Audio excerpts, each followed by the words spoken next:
ዛሬ ደግሞ ቆንጆና ቀለል ያለ የጠላ አሰራር ነው ይዤላችሁ የመጣሁት። ቤት ውስጥ ባላችሁ ነገር ብቻ ቂጣ ካላችሁ ቂጣ የአረቦች ካብዝ ይሉታል፣ በእኛ በኢትዮጵያ ደግሞ ቂጣ ይባላል። እሱ ካላችሁ እና ሩዝ ካላችሁ ቆንጆ ጠላ እንደምትጠምቁ ነው ማሳያችሁ ማለት ነው። በሩዝና በቂጣ ብቻ እንዴት አይነት ጠላ እንደምትጠምቁ አሳያችኋለሁ። ብቻ እናንተ ቪዲዮውን እስከ መጨረሻ ድረስ ማየትና ላይክ ሼር ማድረግ ነው የሚጠበቅባችሁ ማለት ነው። እንደምታዩት ይሄን የመሰለ ማር የመሰለ ጠላ እንዴት እንደሰራው ታሳያችኋለሁ ማለት ነው። በመጀመሪያ ቂጣችሁን ትጠጁታላችሁ። ጥጁት ይባላል። ቂጣውን በምትፈልጉት እቃ ምናምን ታደርጉና መጀመሪያ ቂጣችሁን በፎርንም ሆነ በጋዝም ሆነ በመጥበሻም ሆነ ቂጣችሁን ታደርቁታላችሁ ማለት ነው። ቂጣው ከደረቀ በኋላ ቂጣውን ልክ ትቆራርሱትና በምትፈልጉት እቃ ታስገቡታላችሁ። ከዛ ውሃ ትጨምራላችሁ። ትንሽዬ የዳቦ እርሾ ትጨምራላችሁ ማለት ነው።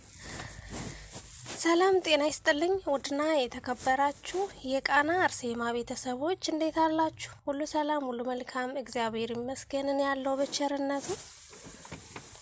በያላችሁበት ዓለም ዳርቻ ሰላማችሁ ይብዛልኝ። ዛሬ ነው ቀለል ያለች የጠላ አሰራር ነው ይዤላችሁ የመጣሁት። የሩዝ እና የቂጣ ጠላ ማለት ነው። ቂጣና ሩዝ ብቻ አድርጋችሁ እንዴት ቆንጆ ጠላ እንደምትሰሩ አሳያችኋለሁ ማለት ነው። እንደምታዩት ሩዜን በደንብ አድርጌ ቆለዋለሁ። በጣም አላሳረረውም፣ ምክንያቱም እኔ የምፈልገው ነጭ ጠላ ነው ማለት ነው። ነጭ ጠላ ነው የምፈልገው። በጣም ነጭ ሳይሆን የሆነ የሚያምር ከለር ማር የመሰለ ነገር አለ። እንደዛ ነገር ነው የምፈልገው ማለት ነው። እንደምታዩት እየደረሰልኝ ነው፣ እየቆላሁትኝ ነው። ታዲያ ከ3 ቀን በፊት ጥጁ አለኝ። ጥጁ በቂጣ የተጠጀ ጥጁ አለኝ ማለት ነው። ቂጣችሁን ታደርቁትና ካደረቃችሁ በኋላ በምትፈልጉት እቃ ታደርጉታላችሁ። በጀሪካም ሆነ በባሌም ሆነ ታደርጉትና ከዛም በኋላ ውሃ ትጨምራላችሁ። ውሃ ከጨመራችሁ በኋላ ትንሽዬ የዳቦ እርሾ ትጨምሩበታላችሁ። እሱ ከፈላ በኋላ ነው ሩዛችሁን የምትጨምሩት ማለት ነው። እንደምታዩት ይሄ ቂጣ ነው።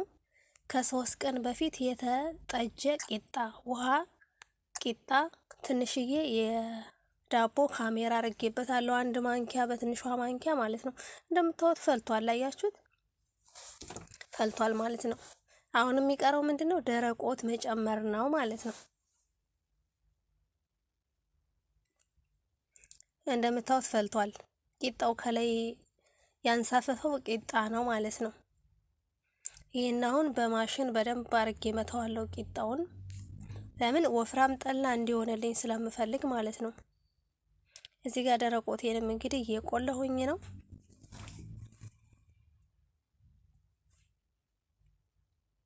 ደረቆቴን በደንብ አድርጌ ከቆለው በኋላ ደረቆት ምላችሁ ሩዙን ነው ማለት ነው። እዚህ ጋር ደግሞ ውሃ አድርጋለሁ፣ የሞቀ ውሃ። እዚህ ጋር የቆለውትን ደረቆት ከጨመርኩኝ በኋላ የፈላ ውሃ በላው ላይ ጨምራለሁ ማለት ነው። አያችሁት? የፈላዋን የጨመርኩበት ትኩሱን እንደቆለው ትኩሱ ላይ የፈላ ውሃ። ምክንያቱም ወፍራምና ቆንጆ ጠላ እንዲሆንልኝ ነው የምፈልገው ማለት ነው። ይህንን እንደዚህ አድርጋችሁ በደንብ አድርጋችሁ እሳት ላይ ታንተከተኩታላችሁ እስከሚበቃው ድረስ ማለት ነው። በደንብ አድርጋችሁ የምትፈሩ ከሆነ ደግሞ አሰሪዎቻችሁ ጋዝ ምናምን ይቆጣሉ ብላችሁ የምትፈሩ ከሆነ በውሃ ዘፍዝፋችሁት 1-3 ቀን አስቀምጡት ማለት ነው ከቆላችሁ በኋላ። እንደምታዩት እዚህ ጋር ደግሞ ከተንተከተከ ከበሰለ በኋላ በማሽን መተዋለሁ ማለት ነው። ለምን?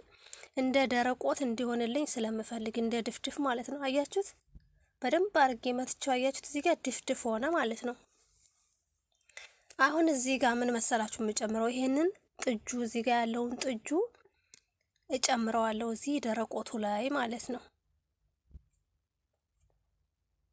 አንድ ላይ አዋህደዋለሁ ማለት ነው። ከዛ ስታዋሃዱት ምን ይፈጠራል? አያችሁት? ይሄ ከላይ የተንሳፈፈው ቂጣ ነው። አያችሁት? አንድ ላይ አሁን አቀላቅለዋለሁ ማለት ነው።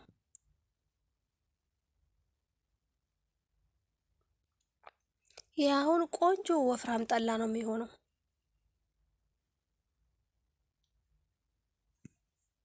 ብቻ እንዲፈላላችሁ አሁንም ትንሽዬ እርሾ ሳይበዛ ትጨምራላችሁ። ምክንያቱም እርሾ ሲበዛ ለጨጓራ በጣም አስቸጋሪ ነው። እርሾ እንዳታበዙ። እዚህ ጋር አሁን ያቀላቀልኩትን በገዛ በነበረበት እቃ እየገለበጥኩት ነው ማለት ነው። በነበረበት በተጠጀው እቃ ማለት ነው።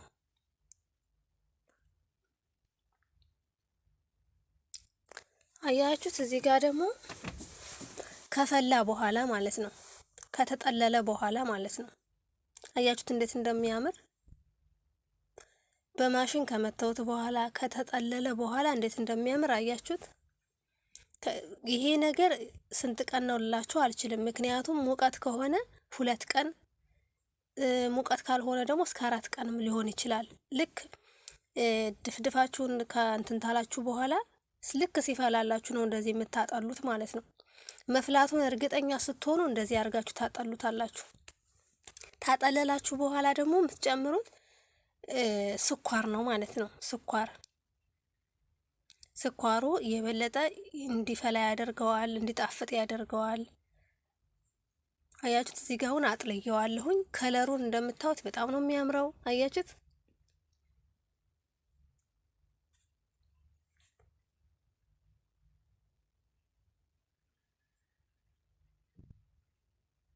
አሁን እዚህ ጋር ድስቱን ያለውን ገልብጬ በእቃ ያስቀምጣለሁ። ክድን አድርጋችሁ አስቀምጡት ማለት ነው። ታዲያ በጣም ጥንቃቄ ማድረግ ያለባችሁ ነገር በሃይላንድ ስታደርጉ ሊፈነዳ ይችላል። ከፈነዳ ደግሞ አንደኛ አይናችሁን ከመታችሁ አይነ ስውር ነው የምትሆኑት። በጣም ነው አደጋ ነው። ሁለተኛ ነገር ደግሞ ቤቱ እንዳለ ነው የሚበላሸው፣ ግርግዳው ማለት ነው። ግርግዳው እንኳን ታጥቦ ይጠራል። አይናችሁን ከመታችሁ ግን በጣም አደጋ ነው። እንደምታዩት እቃዬ ጋር እየገለበጥኩኝ ነው ማለት ነው። እዚህ ጋር እርሾ ያስፈልገዋል ብላችሁ የምታስቡ ከሆነ ትንሽ መጨመር ትችላላችሁ። እኔ ግን ይበቃዋል። ምክንያቱም እንደምታዩት አረፋ አለው ማለት ነው። ፈልቷል በደንብ አያችሁት። ስለዚህ እርሾ ባልጨምርበትም በቂው ነው ማለት ነው። እንደምታዩት አሁን ብርጭቆ ላይ ልቀዳው ነው። ከለሩን ለማሳየት ነው ለእናንተ።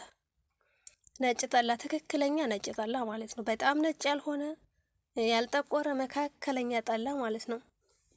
ታዲያ ተተመቻችሁ አበረታቱኝ፣ ላይክ ሼር አድርጉልኝ። ሰብስክራይብ ያላረጋችሁ ደግሞ ሰብስክራይብ አድርጉኝ። ወዳችኋለሁ። በሌላ በአዲስ ቪዲዮ እስከምንገናኝ ድረስ የሳምንት ሰው ይበለን። የምትፈልጉት ነገር ካለ ኮሜንት ላይ አስቀምጡልኝ። እወዳችኋለሁ። ደህና ሁኑልኝ። ባይ ባይ። መልካምነት ለራስ ነው፣ አይከፈልበትም። ሰብስክራይብ አድርጉኝ ማለት ነው። እንደምታዩት አሁን ይሄን ሁሉ ሃይላንድ ሞላበታለሁ። የእመቤታችን ዝክር ነው ማለት ነው። እዚህ ጋር ደግሞ በደንብ ከፈላ በኋላ ነው አያችሁት ልዩነቱ። በደንብ ከፈላ በኋላ ትክክለኛ ጠላ ማለት ነው። የሳምንት ጠላ ነው በቃ የሳምንት ጠላ።